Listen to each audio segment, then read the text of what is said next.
चाहत जो है थोड़ा सा कर रही है और बोलती भी है लेकिन प्रॉपर स्टैंड नहीं लेती है। और ओवर एक्टिंग इसलिए बोलते हैं क्योंकि जिससे जो झगड़ा करती है फिर वो उसी के पास जाके बैठ जाती है 5-10 मिनट बाद। विवियन भाई यहाँ से सोचते हैं, रजत सोचता नहीं, वो सीधा बोल देता है। लेकिन भाई को ये महसूस हो गया है कि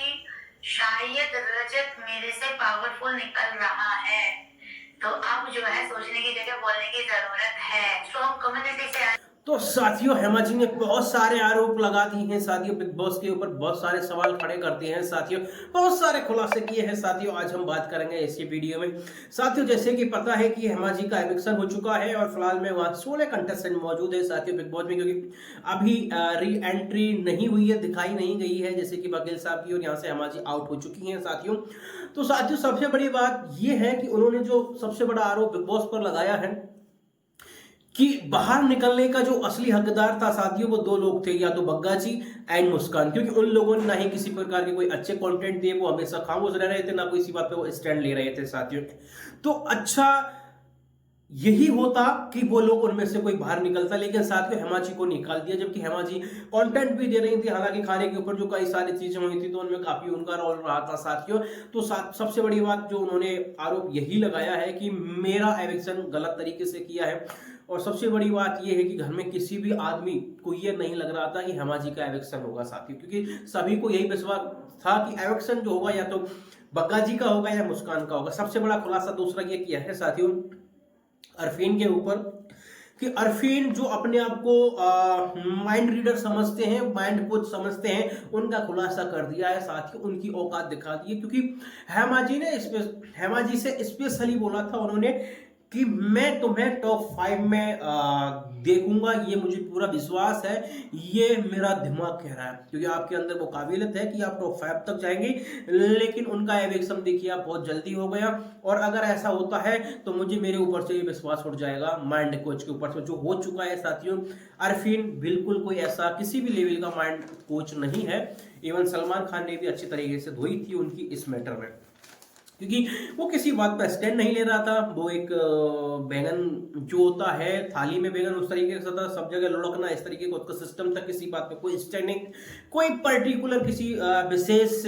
सब्जेक्ट पे कोई बात नहीं, और पूरा क्लियरिफिकेशन है। तो ये सारी चीजें थी आरफीन की साथियों। एंड दूसरा जो हेमा ने सबसे बड़ा आरोप लगाया है साथियों, वो इसलिए लगाया है बिग बॉस पे, क्योंकि बिग बॉस ने जो सबसे ज्यादा वरीयता दी है साथियों, वो विवियन को दी है, कि कलश का बेटा लाडला जो है वो विवियन है, और बिग बॉस के घर के अंदर भी ये चीजें हुई थी। जबकि हेमा का ये कहना था कि जब हम बिग बॉस के घर के अंदर जा रहे हैं तो कोई फर्क डजन मैटर कि वो उसका बैकग्राउंड कैसा है, उसका पहला क्या सिस्टम है साथियों, वो सारी चीजें बाहर ही छूट जाती है। घर में सभी लोगों को समान समझा जाता है, लेकिन कुछ अलग ही होता है विवियन के साथ, जब बोलता है तो उसके लिए पूरी लाइटिंग की व्यवस्था होती है, ये सारी चीजें होती हैं। तो कहीं ना कहीं बिग बॉस पे इस चीज के भी हमारे आरोप लगाए हैं, जो मेरे हिसाब से बिल्कुल सही हैं, क्योंकि जब कंटेस्टेंट अंदर पहुंच चुके हैं तो सभी के साथ समान व्यवहार होना चाहिए, सभी के लिए समान सुविधाएं होनी चाहिए साथियों। एंड साथियों दूसरा खुलासा किया है हेमा ने,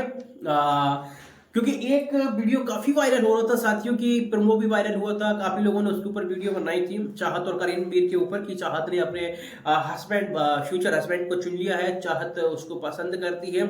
तो क्योंकि सलमान खान ने पूछा था कि चाहत तुम्हें किस प्रकार का इंसान चाहिए, तो वहाँ चाहत का जवाब था कि ऐसा जैसे कि करणवीर जैसी पर्सनैलिटी हो, और ये मेरे बिल्कुल भाई जैसे हैं, जो कि हमें वीडियो में नहीं दिखाया गया था। हेमा ने इस चीज के बारे में बोला है, क्योंकि दोनों का जो रिश्ता है चाहत ने जो क्लियर किया था वो एज ए भाई बहन की तरह किया था, इसलिए बिल्कुल खुश होने की जरूरत नहीं है, दोनों की कोई जोड़ी नहीं बनी है। एंड साथियों चाहत पर जो आरोप लगाया है हेमा ने सबसे बड़ा, वो ये लगाया है कि चाहत जो है वो एक तरीके की दल बदलू है, क्योंकि जिस व्यक्ति से उसकी लड़ाई हो रही है वहीं वो 5 मिनट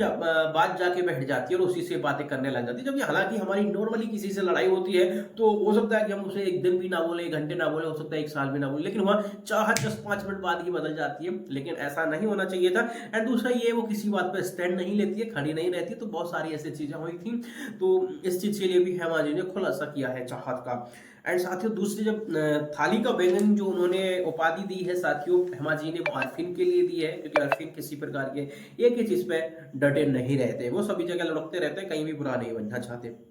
और ऐसा कभी नहीं होता।